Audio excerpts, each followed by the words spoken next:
Ladies and gentlemen, Matt Macetic, Realtor with KW Philly. Thank you so much for joining me today. Make sure you smash that like button, smash that subscribe button, and smash the notification bell to know when I'm posting, which I promise I will be doing. As you can see, I'm in my bedroom. I don't even have a set. I didn't plan on posting this video, but I wanted to talk about Zillow. I wanted to talk about iBuying, even though I'm late because people no longer care. People moved on to the next thing.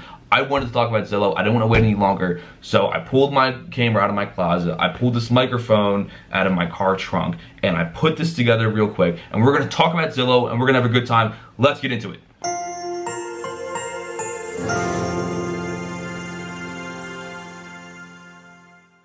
Alright, so as of November 2nd, Zillow announced they will no longer be in the iBuying business. They also announced that they will be cutting 25% of their staff, and they have 7,000 houses to unload. Whoa, so this is a lot. Zillow's stock price tanked. What's interesting to me is how this story has transcended just the real estate industry. It's very rare that someone I know who's not in the industry ever comes to me talking about news they've heard about the industry, but the fact that I had everyone talking to me about this Zillow news is pretty cool. Like, you know, I love talking about real estate, so the fact that I can talk about it with someone not in the industry and them actually engage with me is pretty cool. But anyway, this story has a few different parts to it, and I think the main reason people are talking about it is mainly because a few weeks prior to this announcement, coincidentally enough, there was a real estate broker out of Las Vegas, I believe, that made some accusations that Zillow was purposely overpaying for some of its houses in order to price fix the houses that they already own. Basically, they wanted to sell their houses for more, so to justify their list price, they bought other neighboring houses for more money than what they were worth. And this has since been debunked, and I can link some numbers down below. I don't believe it. It's not really possible. However, it got people really up in arms about Zillow, wondering if they want a corporation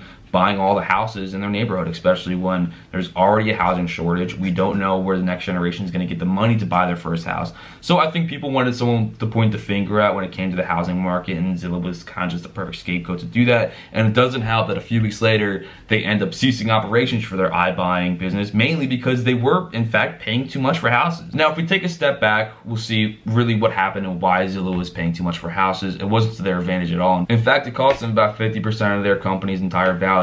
To understand what went wrong, we have to talk about iBuying just really quick. If you're watching this video, you probably already know what iBuying is. However, I'm going to jump into it for the people who don't know. Basically, a large company will come in and buy a house off the market for below market value or at market value, but then charge the seller a ton of fees so that way they don't have to list their house and have people come through. That company will then do some small cosmetic repairs. They're not necessarily flipping the entire house. They don't want distressed properties. They don't want older houses. They want a house that's really easy to sell. But anyway, this company comes in, they do some small cosmetic repairs and then sell it for market value. And then the difference is either what they paid for it or the fees they got to conduct this transaction. So there are a few other companies doing this. There's Redfin, OfferPad, and Opendoor, and Opendoor is actually Zillow's biggest competitor. But what happened with Zillow is the management was relying too heavily on their own algorithms to price out these houses. Usually an iBuyer will send someone to the house prior to the purchase to make sure it is in fact worth what they're paying for. They'll look around the neighborhood. They will do the numbers for that specific house as opposed to just relying on this giant general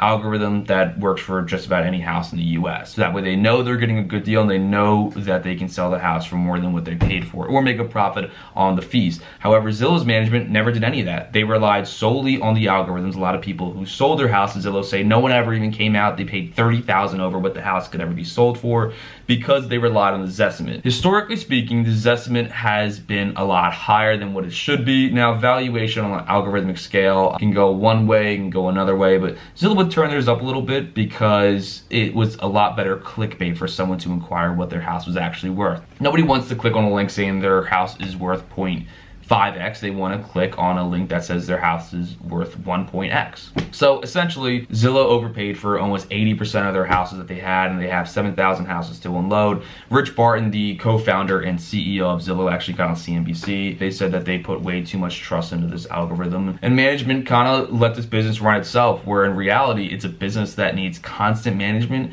Every single thing needs to be looked at by a real human being. And it's such a capital intense business that these little mistakes can end up costing a lot of money. And in this case, it cost Zillow $300 million just in revenue over the past few quarters. And it's cost billions upon billions of market value just on the news of this announcement. So I want to take a step back and answer two questions a lot of people are asking. Is Zillow dead and is iBuying dead? Now, in order to answer the first question in good faith, I have to disclose I am a shareholder of Zillow. I know a lot of realtors are gonna hate to hear that, but I think it's a good company. And that should answer your question whether or not I think Zillow's dead. I don't think it is. I think this was a huge blow to morale as a shareholder, mainly because management, which has historically been very, very great at execution, kind of took a backseat to this industry. They didn't really realize what they were getting themselves into. In 2018, they saw Opendoor, OfferPad, and Redfin jumping into this industry, and Zillow, being the disruptor it is, didn't want to watch them get ahead. They wanted to be right there in that game with them. So they took their immense capital and their immense influence and jumped into the industry thinking they could just sit back and let the business run itself, where in reality, that obviously didn't work. Zillow has about $3 billion on their balance sheet. They have so many more businesses which are run correctly because they are businesses that are less resource intensive. You don't really need to keep an eye as much on the website, on the mortgage portion of it, than as you do actively buying houses. So I don't think Zillow's going anywhere. This is obviously a huge blow to the company, and I think a lot of people did a lot of things wrong. However, I think management will learn from it. It's going to take them a while to get back to where they once were, but it'll happen one day. And to answer that second question, I don't think iBuying is going anywhere. It's a pretty solid business model. It's one I think I'm going to integrate in my business in the very near future, and I think any other real estate professional should integrate some form of iBuying within their business. There are a lot of other companies that are doing it correctly, but the thing is, you have to do it correctly, and that means getting people involved. As much as tech companies want to tout the fact that they don't need this person to be on the ground, that they can avoid paying this salary, it's been proven that that can't work. I mean, if Zillow can't do it, I don't think anyone can do it, just solely relying on the technology. So I think these companies are going to have people on the ground looking in the houses. We as real estate professionals, if you're a realtor watching this, I think that's where we have an advantage. We can see the local market, we know what's a good deal, and I think we can facilitate these transactions a lot better than any big company can do. I'm gonna get off my soapbox for now. But anyway, those are my thoughts on the Zillow news. This is Matt Macetic with KW Philly, and if you ever want to talk real estate, just want to talk at all, give me a call, 302-312-0515. Hope to hear from you.